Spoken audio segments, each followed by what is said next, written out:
देवियों, सज्जनों, बच्चों और जवानों, आप सभी का एक बार फिर से मैं स्वागत करना चाहूंगा जेम्स कैमरून की कहे तो भाई अद्भुत दुनिया यानी कि भैया द वर्ल्ड ऑफ पेंडोरा में।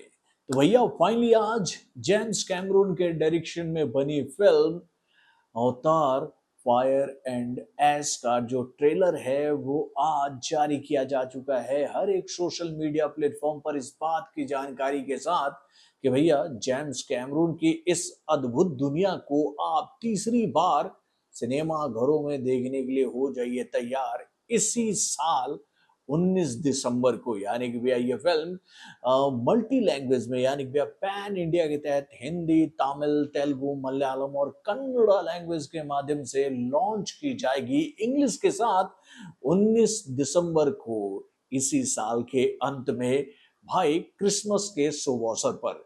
तो भैया कैसा है भाई जेम्स कैमरून की इस अद्भुत दुनिया के इस फिल्म के ट्रेलर का, चलिए समझने की कोशिश करते हैं इस ट्रेलर के रिएक्शन के माध्यम से। हेलो फ्रेंड्स, मैं हूं नरेंद्र और मैं आपका एक बार फिर से स्वागत करता हूं हमारे चैनल यानी कि वायरल न्यूज जंक्शन में।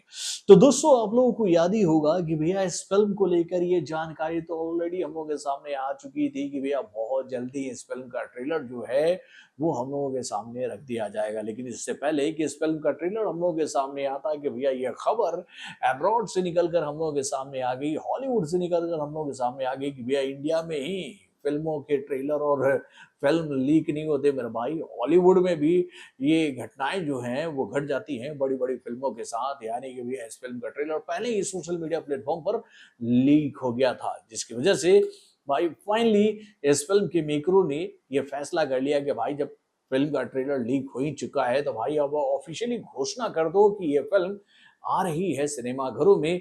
और ये रहा हमारी तरफ से आप लोगों के लिए इस फिल्म का ट्रेलर सभी लैंग्वेजों में। तो दोस्तों आज जब इस फिल्म के ट्रेलर को मैं देखा तो मेरे मन को शांति मिली मेरे भाई। दोस्तों ये बात तो आप लोग जानती हो कि अवतार का ये पार्ट थर्ड है। जब इस फिल्म का पार्ट वन आया था तो उस फिल्म ने क्या धमाल मचाया था और उस फिल्म में जैक सुलीक और नेत्री के परिवार के साथ क्या क्या घटनाक्रम हुए थे वो हम लोगों ने देखा था। देन उसके बाद इस फिल्म का पार्ट टू आया अवतार द वे ऑफ वाटर, जो कि भाई एक और ही अद्भुत दुनिया में लोगों को लेकर गई बेहतरीन क्रिएशन के माध्यम से। यानी भी अवतार के सीरीज के ये दोनों पार्ट बॉक्स ऑफिस पर आकर भैया कमाई के मामले में ऐसे ऐसे तूफान उठाए कि भैया उसको देखकर हम लोग यही बात कहते हैं कि भैया अवतार के इस रिकॉर्ड को तोड़ेगा कौन? तो भैया तोड़ेगा वही जो कि भैया जेम्स कैमरून की तरह ये कहे तो भैया अकल्पनीय दुनिया बनाने में कामयाब रहेगा। क्योंकि भाई इस फिल्म का मेकिंग जिस लेवल पर हुआ है, इस फिल्म में जो दृश्य हमें देखने को मिले हैं, मैं आप लोगों से ये बात कह सकता हूं कि ऐसी अद्भुत फिल्म अभी तक मैंने भाई हॉलीवुड में दूसरी नहीं देखी है। यानी भैया हॉलीवुड की एक फ्रेंचाइजी मुझे और पसंद है जो कि भैया ट्रांसफार्मर के नाम से है। भाई वो सीरीज मुझे काफी पसंद है, उसमें भी एनिमेशन का काम बहुत ही जबरदस्त है और उसके बाद भैया ये फिल्म मुझे काफी पसंद आई।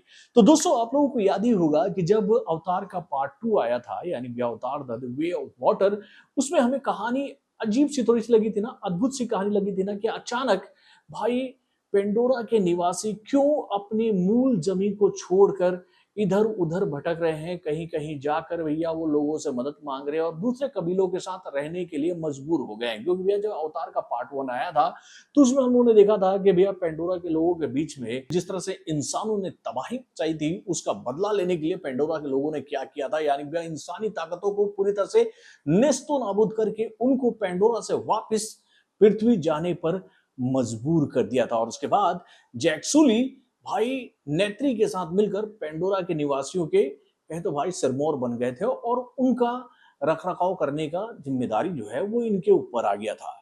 पेंडोरा के निवासियों के बारे में हम लोगों ने पार्ट वन में यही बात देखी थी ना कि भैया वो लोग नेचर से काफी मोहब्बत करते हैं, नेचर में रहने वाले हर एक जीव जंतु का सम्मान करते हैं। आप लोग को याद ही होगा कि जब अवतार का पार्ट वन आया था तो उसमें जैक्सुली जब जंगल में जाते हैं पहली बार पेंडोरा के धरातल पर जब वो आते हैं तो वहां पर जब उनका मुकाबला पेंडोरा के एक जीव से होता है तो उसको मारने के लिए जब वो आग जलाते हैं तो किस तरह से मैत्री उनके सामने आती है और उनको ये बात बताती है कि आग जलाता है, विनाश करता है और इससे हमें थोड़ा-सा दूर रहना चाहिए, यानी कि इससे खेलना नहीं चाहिए।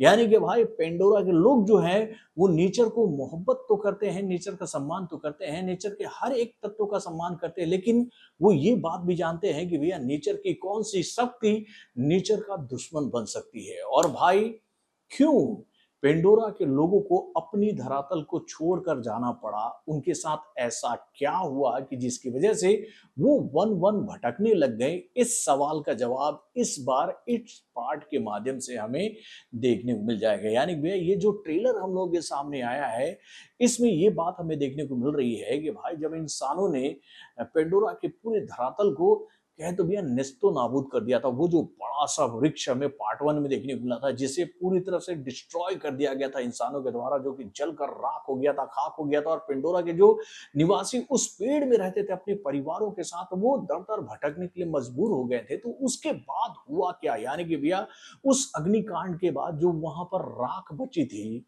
उस राख से क्या हुआ भाई? ये इसका जवाब हम लोगों के सामने नहीं था। तो भाई अब जाकर ये बात हमें पता चल रही है कि भैया पेंडोरा निवासियों को क्यों छोड़ना पड़ा अपने कबीले को। यानी कि भैया इंसानी लोगों से जीत हासिल करने के बाद भी उनके साथ ऐसा क्या हुआ कि उनको छोड़कर जाना पड़ा अपने कबीले को।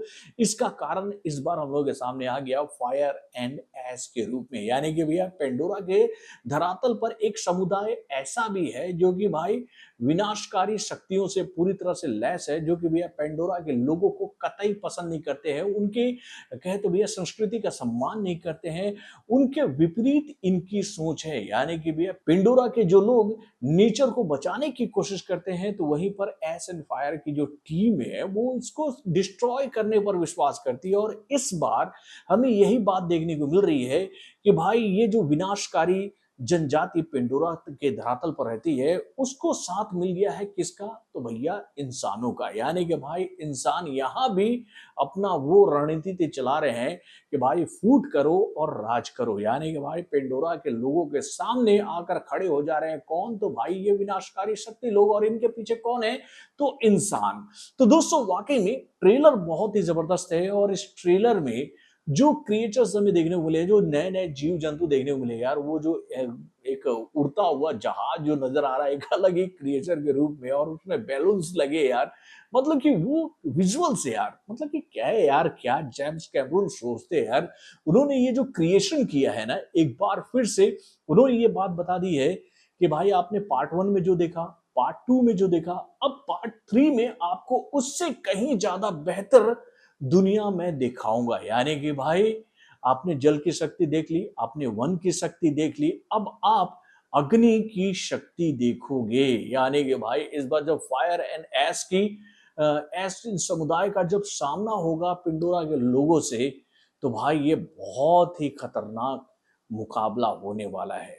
तो इस पर अब देखने वाली बात यह है कि भैया जैक सुली और मैत्री की जो ये परिवार के लोग हैं वो कैसे विजय हासिल करते हैं। वैसे तो उनके लाइफ में काफी फलक्रम चल रहा, उनका उनका जो बड़ा बेटा है वो मर चुका है, तो वो कैसे मरा, उसके साथ क्या हुआ, ऐसा लगता है कि इस पार्ट में वो बात खुल जाएगा कि भाई इन दोनों का जो बच्चा था वो कैसे खत्म हुआ।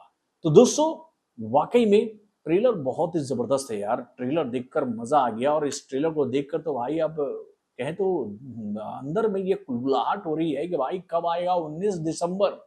तो दोस्तों आप अपने कमेंट के माध्यम से मुझे बताइएगा कि आपको भैया अवतार फायर एंड एश का ये जो ट्रेलर हम लोग के सामने आया है वो कैसा लगा।